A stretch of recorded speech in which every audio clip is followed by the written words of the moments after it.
down the woods lately? Into the trees? What am I looking for? Maybe it's always been here. Someone's in the backyard. Anyone out there? That's looking for food. And it found us. Dark was the night director swore this scene was cut, but we found it. What does it reveal about the ending? You won't believe your eyes. The story begins in a dense forest where some men are cutting down trees. They are clearing the southern part of the forest. Everything seems normal during the day, but as evening falls, one of the workers suddenly goes missing. The supervisor tries to contact their team leader, but gets no response.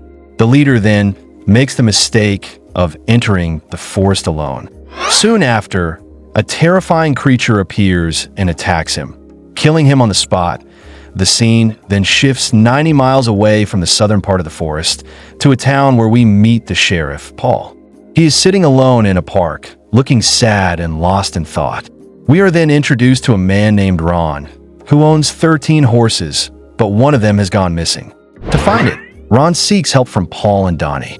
During their investigation, they assume the horse may have escaped through an open gate and consider the matter closed. However, as they leave, they spot Ron's daughter with the missing horse. Donnie looks at her with affection, but Paul warns him that Ron had shot her last boyfriend. Paul then goes to visit his son Adam. We learn that Paul and his wife Susan are separated and she now lives with her mother. Paul takes Adam home and starts preparing dinner. During this time, Adam asks Paul when his mother will live with him again. Paul responds sadly, saying it will take time. As they talk, Paul hears a strange noise in the house, but finds no one. He brushes it off, puts Adam to bed, and goes to sleep. The next morning, Donnie visits Paul and notices animal footprints outside his house. Paul is puzzled. They follow the tracks, which lead all the way down the road and into the forest. There, they discover strange markings. Paul contacts the forest department, but the officials claim they know nothing about such a creature and have never seen anything like it. These mysterious footprints begin to frighten the townspeople. Despite his efforts, Paul can't uncover any information about the creature. To calm the town, he tells everyone it was just a prank. Later, Paul talks to the local priest, who reports his dog has gone missing and asks Paul to file a report.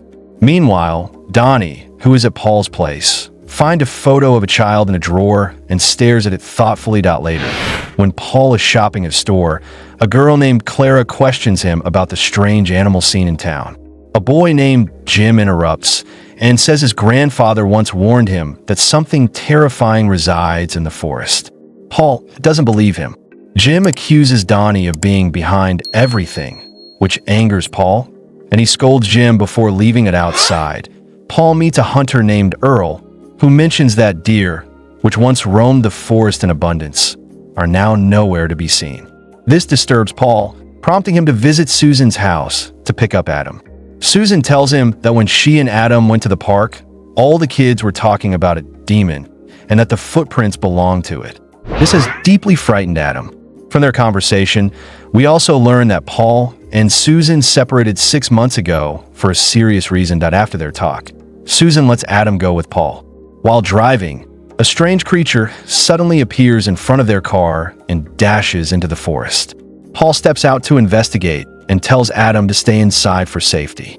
In the forest, Paul finds the neckband of Ron's horse, but nothing else. When he returns to the car, Adam is missing. Paul panics and starts calling out for him.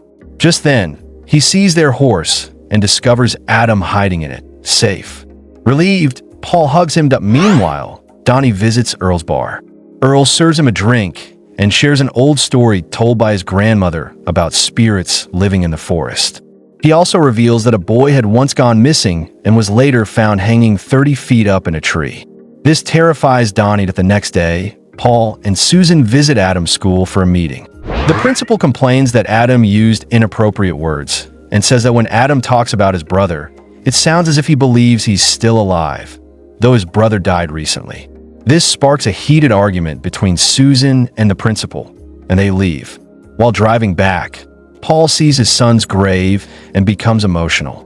He then spots Donnie and approaches him. Suddenly, they hear strange noises And when they look up, they see a massive flock of birds flying away in panic. Paul tells Donnie that Earl had revealed the wildlife has disappeared, suggesting even the birds are fleeing the forest. However, the birds are flying in the wrong direction, which is unusual.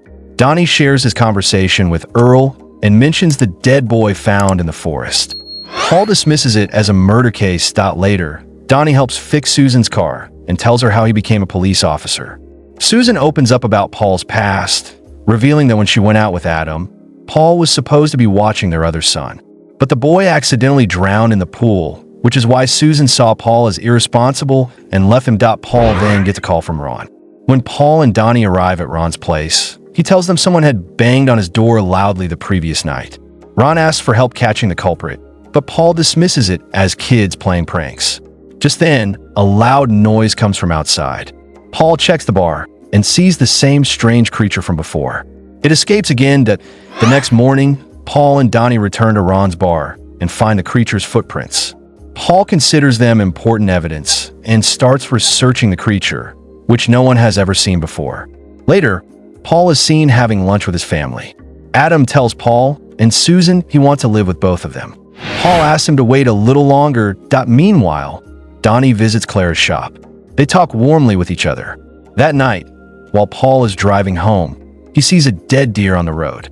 When he gets out to check, the creature attacks him, but he escapes unharmed and rushes home. Later, Paul and Donnie sit at Earl's bar, and Paul tells Donnie about the attack.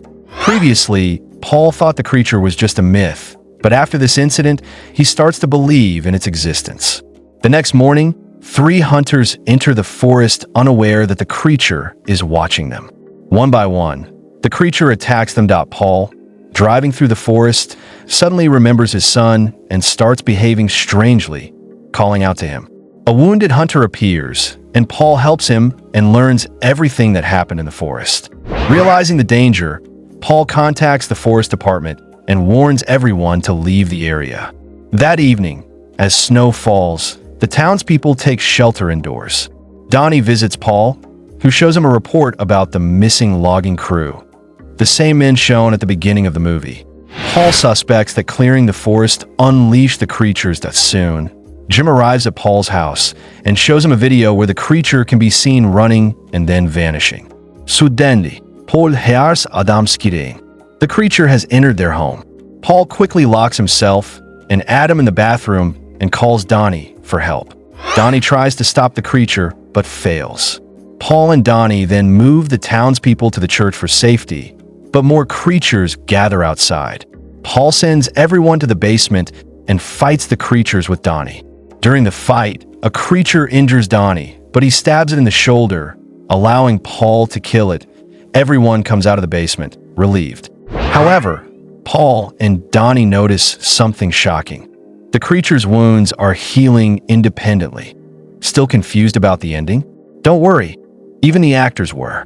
Let's argue about it below, and hit subscribe for more chaos. Thanks for watching.